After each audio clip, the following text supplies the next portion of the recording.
como é que foi o primeiro trimestre na Bolsa Americana, né? Deu para ver que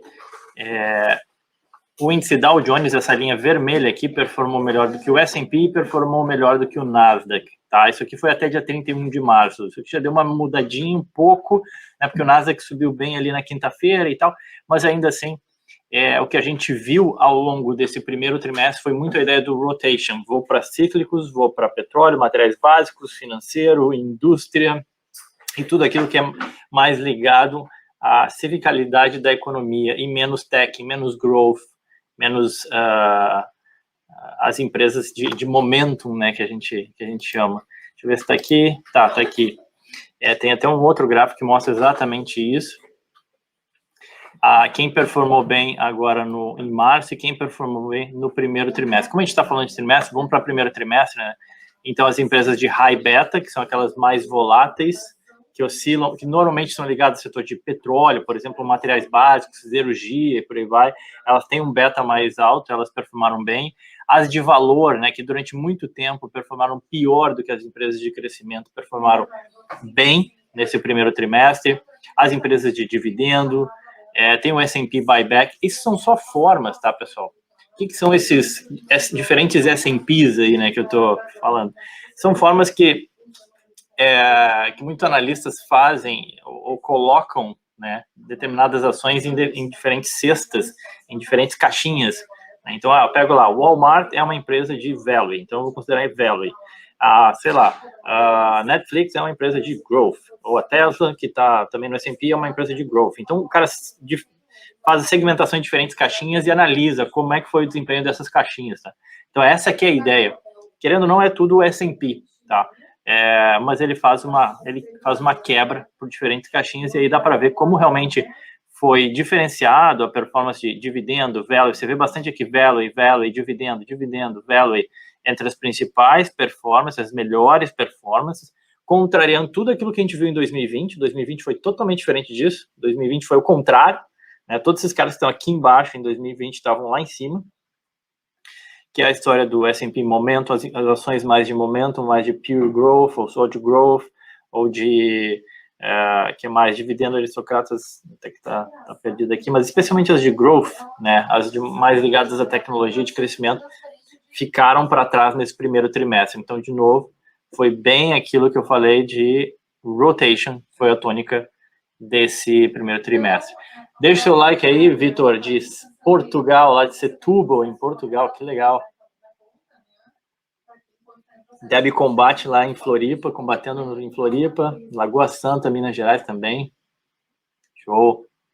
Antônio, as opções estão no pipeline, mas confesso que tem outras coisas ainda para a gente agregar antes das opções, tá? Até porque opções no mercado americano negociam de uma forma diferente, quase como se fossem contratos futuros, tá? Você tem investimento toda semana, se opera em conta margem, então não é a mesma coisa do que no Brasil, tá? Então o que a gente tem buscado é ter uma plataforma com menos risco, mas que consiga entregar um produto bom para quem quer montar uma carteira global, tá? Exato, Manuel, hoje deu problema, a gente comentou aqui de manhã, teve um probleminha técnico no YouTube ali, que não apareceu realmente, não deu nenhum pop-up da live.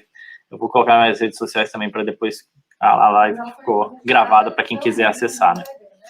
Mas, enfim, falei aqui dos índices americanos e dessa diferente performance. Não sei o que vai acontecer daqui para frente, tá?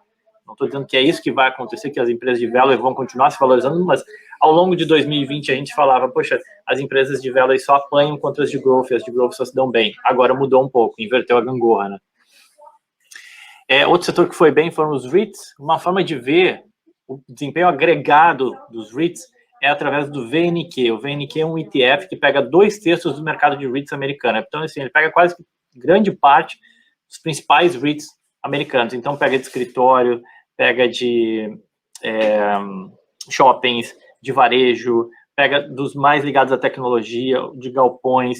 Então, assim, pegam diferentes tipos de REITs, que são os fundos imobiliários americanos, você coloca tudo dentro de uma cesta, que é como se fosse o IFIX brasileiro, tá? Não é a mesma coisa, mas é o mais parecido com.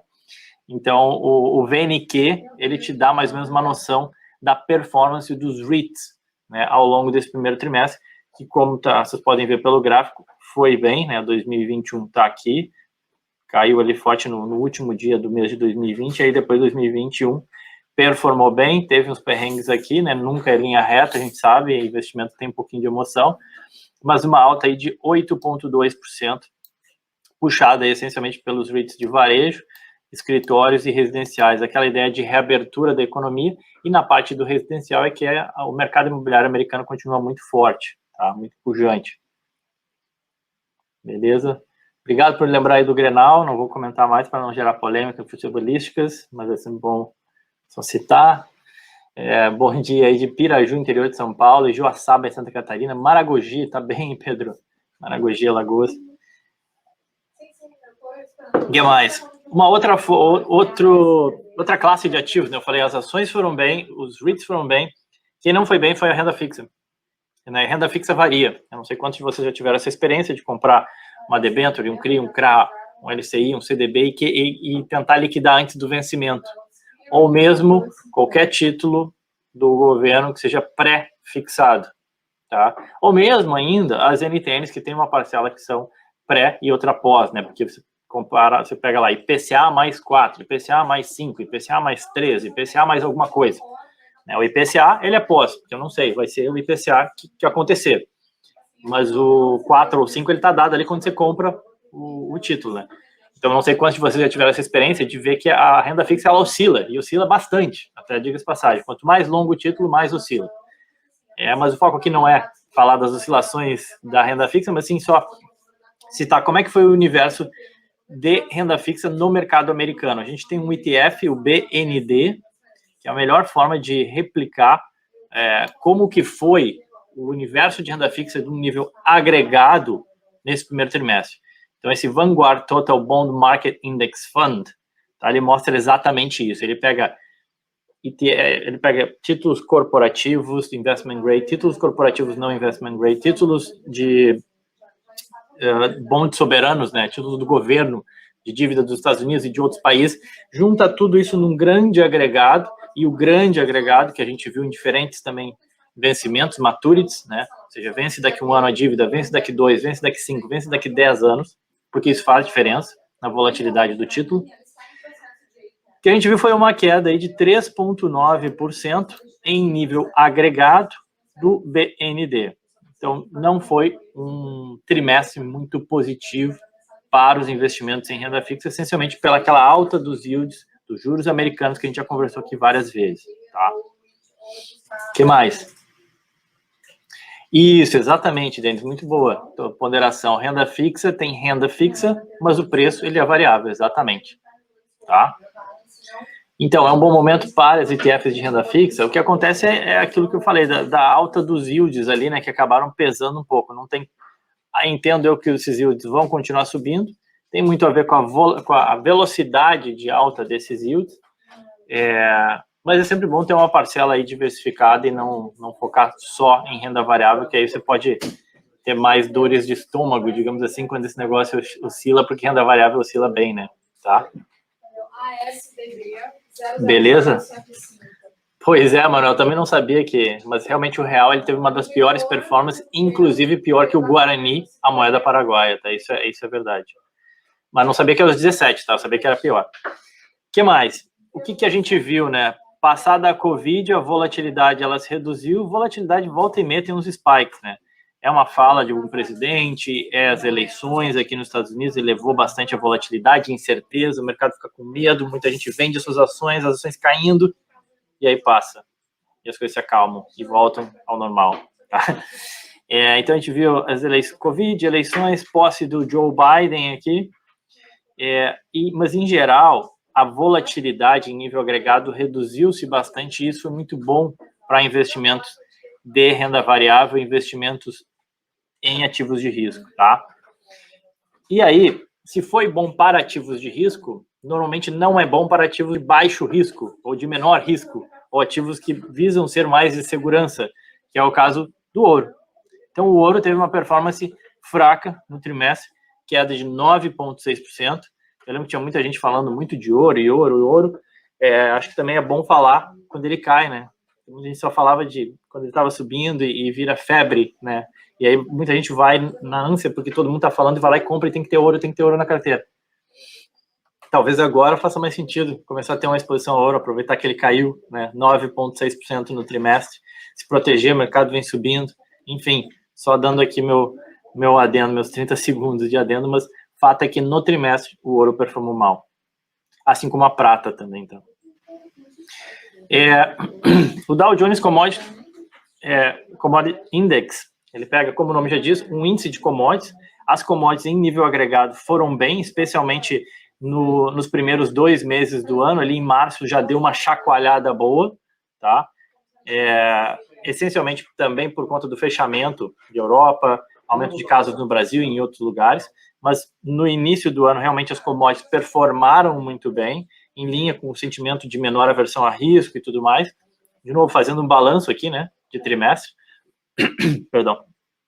Então, o que a gente viu foi commodities que também performaram bem, uma alta de 9,4%. Então, quem eventualmente comprou um ETF de commodity aí pode ter se dado bem. É por isso que eu também falo. Porque aqui nos Estados Unidos você consegue montar uma carteira global.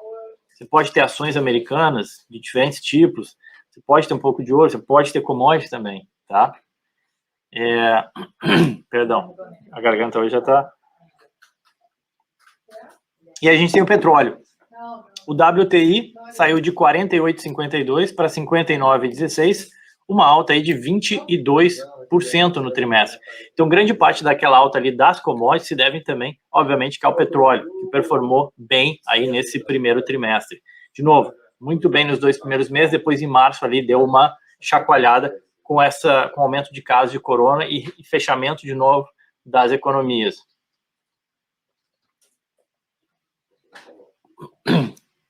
Coinbase, sim, dia 14, tá? O que mais? Então, falei do petróleo, falei das commodities. E se as commodities foram bem, obviamente que isso tende a repercutir positivamente nos emergentes, né?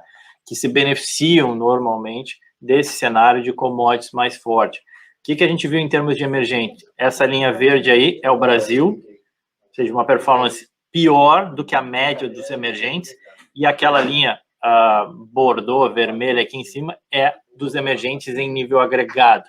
Então, o Brasil performou pior do que a média dos seus pares. Quais são os seus pares? A gente tem Rússia, a gente tem a África do Sul, a gente tem a Índia, a gente tem que mais? O Paraguai, como foi citado aí. Mas a gente tem os caras também que foram muito, muito bem. Cadê? Não tá aqui, não falei. Pô, não tá aqui, mas eu tenho certeza que tá... Bom, eu tenho certeza que foi no e-mail, no Even News que eu mandei, que é o seguinte, quem foi muito bem foi Tailândia, aliás, Taiwan, Tailândia e Vietnã. Esses caras foram muito bem. E aí, para quem não sabe, tem ETF de cada um deles. Então, para quem quer ter exposição a mercados emergentes, não precisa ficar só em Brasil. Se o crescimento está acontecendo lá na Tailândia, por que não ter uma exposição à Tailândia? O mercado americano propicia isso. William, mas eu não sei qual a empresa da Tailândia, eu vou escolher. Faz total sentido, é difícil escolher. Se é difícil escolher as empresas americanas, que dirá uma empresa da Tailândia, por exemplo. Para isso que existem os ETFs. Então, aqui, por exemplo, só citando um exemplo, não estou dizendo que é para comprar isso, até porque a rentabilidade passada não é garantia nenhuma de rentabilidade futura, tá? Mas a gente tem aqui, ó, o EWT, iShares MSCI Taiwan ETF, tem na plataforma EWT, performance year to date, ou seja, nesse ano, alta de 13,6%, Bolsa da Tailândia performando bem. Em um ano, 90% de alta. Quem também foi bem, Bolsa de Taiwan. Quem também foi bem, THD, né, que é o ETF de Tailândia, da Tailândia. 6,97% de alta, tá? 54% em um ano. O que mais?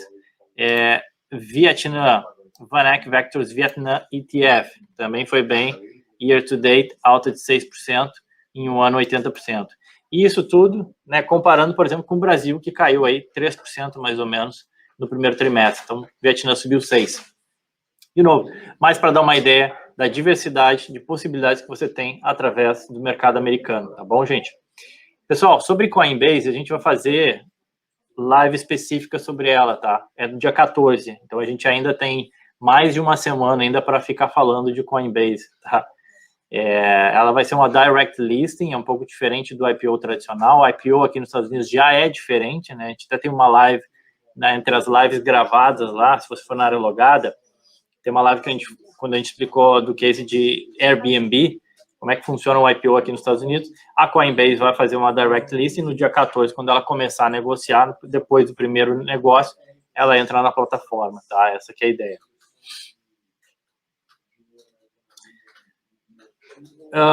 O Emerson perguntou de ouro, né? São duas formas que eu vejo, assim, de se expor ao ouro. Uma é você comprar o ETF de ouro, o IAU, por exemplo, que é mais barato, ou você comprar um ETF que tem as mineradoras de ouro, o GDX. Tá? São duas formas aí diferentes. Uma é comprar empresas que trabalham com ouro, outra é comprar o ouro diretamente, tá?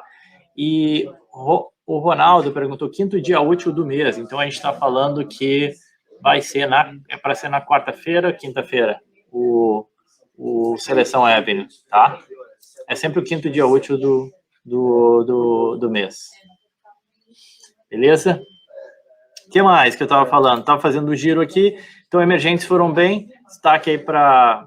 Bem, mas não tão bem quanto os Estados Unidos, mas destaque aí para Taiwan, Tailândia e Vietnã, enquanto o Brasil foi mal. E o índice dólar também foi bem. Muita gente falava, os Estados Unidos está imprimindo muita moeda, isso não vai dar certo, vai gerar inflação, vai desvalorizar a moeda. Cara, não foi o que a gente viu. O que a gente viu até agora foi que vacinação e perspectiva de crescimento econômico empurraram o dólar para cima. Esse gráfico aqui é do dólar contra euro, contra pound, contra franco suíço, contra o ien japonês, contra diversas moedas, especialmente as moedas de países emergentes. O índice dólar se valorizou, tá, contra essa cesta de moedas. E contra o real também não foi diferente. O dólar se valorizou contra o real. Aí, obviamente, contra o real foi ainda mais, né, porque joga na conta várias outras coisas que aconteceram na nossa macroeconomia e política econômica aí que acabaram pesando, além, obviamente, do avanço do vírus e tudo mais. Então, o dólar se valorizou 8% contra o real. Então, ou seja, quem investiu no mercado americano, quem internacionalizou, provavelmente está feliz com essa decisão, né? Se você está feliz, pode até comentar, quem quiser deixar um comentário aí. Tem 158 espectadores simultâneos, 75 deram like. Deixa seu like aí, que ajuda sempre nos algoritmos do YouTube. E, enfim, o cara ganhou no dólar, que no primeiro trimestre subiu aí 8%, e a Bolsa Americana também foi destaque aí de performance entre as bolsas. Depende, obviamente, do índice, se a tua carteira estava mais atrelada à tech ou não, mas enfim. Grande Thiago, bem-vindo aí de Porto Alegre, meu conterrâneo. O que mais? Olhando para frente, tá? O que eu acho que vale a pena comentar sobre a economia americana, né? A gente já teve um pacote aí que injetou 1,9 trilhão de recursos, né? 1,9 trilhão de dólares na Bolsa Americana, na economia americana. Ou seja, a gente já está tendo um empuxo muito forte desse dinheiro gerando consumo na economia americana. Fora isso, a gente teve semana passada um anúncio aí de outro pacote de 2,3, ali tá mais de 2 trilhões, mas é 2,3 trilhões de dólares, que vão sendo gastos ao longo de diversos anos, né? Esse pacote de 1,9 aqui, primeiro, ele é dinheiro na conta das pessoas agora, então já é uma porrada, né? Um estímulo muito forte na economia, e depois você vem mais 2,3 trilhões de dólares em alguns anos com diversos projetos, a gente já comentou aqui, se não me engano, na semana passada, né? Ponte, rodovia, carro elétrico, assim, fomento, né, a energias renováveis e por aí vai. Isso também mais estímulo para a economia crescer. Fora isso, a vacinação ela segue avançando bem, 30% da população vacinada. Muita gente me pergunta nas redes sociais se eu já me vacinei. Não, eu deixei para quem precisa primeiro. Mas agora, a partir de hoje, começam já a estar liberada a vacinação para maiores de 18, né? Quem precisa primeiro, os mais idosos, quem trabalha, profissionais de saúde, professores, enfim, deixa essa galera tomar primeiro, então a gente não precisa sair correndo, tô saudável, tô super bem. Mas agora, a partir do dia 5 de abril, começa a ficar já disponível para os adultos acima, maiores de 18 aqui nos Estados Unidos, e aí é provável que eu vá vacinar também, mas o objetivo é que até dia 4 de julho aqui, os Estados Unidos consigam comemorar a independência da Covid, né? O que mais? E aí a gente viu alguns indicadores econômicos, né? O índice de atividade manufatureira da indústria atingiu o nível mais forte em 37 anos. 37 anos, é coisa pra caramba, tá? O payroll que foi divulgado na sexta surpreendeu, vindo bem acima do esperado. Foram 916 mil postos de trabalho, esperavam 675 mil. Já comento mais, mas para acabar tem mais um outro dado. Confiança do consumidor, anunciado na terça, bem acima do esperado e maior nível desde abril de 2020. Então, ou seja, a economia americana teve fortes estímulos, já mostra, de fato, crescimento. A gente tem visto cada vez mais plaquinhas de hiring, né, ou seja, contratando gente. Os números estão mostrando isso. Atividade manufatureira muito forte, confiança forte, payroll forte. E quando a gente olha para a bolsa, né, eu gosto de olhar o Fear and Greed Index, é um índice que mede um pouco dessa medo e ganância de mercado. A gente ainda não está numa área de extrema ganância, então, apesar das altas, não dá para dizer que o mercado está sobreavaliado, digamos assim, ou sobrecomprado em diversas métricas que esse índice usa, que é um índice interessante de se analisar. Então, a gente está ali no patamar de greed, de ganância, mas ainda longe do extreme greed, que aí sim eu ficaria mais cauteloso para montar a posição. E fora isso, abril, historicamente, tem sido um mês muito bom para as ações, né? Nos últimos 20 anos, últimos 10 anos, anos pós-eleição, ou ainda desde 1950, o que a gente tem visto, e não quer dizer que vá se repetir, mas o que a gente tem visto é que abril, assim como novembro e outubro, e julho, são os 4 meses bons aí da Bolsa nos últimos anos, foi abril, julho, outubro e novembro. De novo, nada garante que se repete, isso é uma média. E aí, se você gostou, deixa o seu like, dá o print aí nesse gráfico para dizer, abril mesmo bom aí para a Bolsa Americana, hein? Pelo menos a estatística mostra isso. E também, se é bom para a Bolsa Americana, talvez possa ser bom para a Bolsa Brasileira, enfim, são ativos de risco, né? O mercado normalmente fica mais tomador de risco. Abril se mostrou aí um mês positivo para as ações, tá? O que mais? Então, eu falei que eu ia falar sobre o payroll. Então, sobre o payroll, tá aqui. A gente teve um número muito forte, né? Esperavam 660, veio 916, geração de emprego, muito forte. A gente ainda tem um espaço muito grande para gerar mais empregos aqui nos Estados Unidos, para atingir o pleno emprego, para atingir um patamar mais tranquilo ou de menor desemprego. Então, ainda teriam 11 milhões de empregos a serem gerados para voltar àquele patamar que a gente estava aqui antes da Covid, que era um patamar de pleno emprego aqui nos Estados Unidos, tá? Boa, Josias, legal. Ele falou que se vacinou semana passada, na hora dele também. Em breve a gente se vacina aqui. O que mais? Outra coisa que é super importante quando você olha dado de emprego é a difusão, né? Se você pega só um setor que contratou muita gente, eventualmente isso reflete a melhora daquele setor. Agora, quando você pega a difusão do índice e você vê que a difusão mostrou que empregos foram gerados em diferentes setores, isso mostra uma geração de empregos mais saudável. E, de fato, houve um aumento na difusão do Employment Index, tá? O que também é positivo. Taxa de desemprego vindo abaixo depois do spike, aquele que fez, né? A economia americana retomando bastante forte. O que mais que eu acho interessante comentar nesses gráficos aqui? É da recuperação, já passo por isso aqui, é da recuperação, né? Como essa recuperação ela está sendo bem mais rápida do que a recuperação de 2008, tá?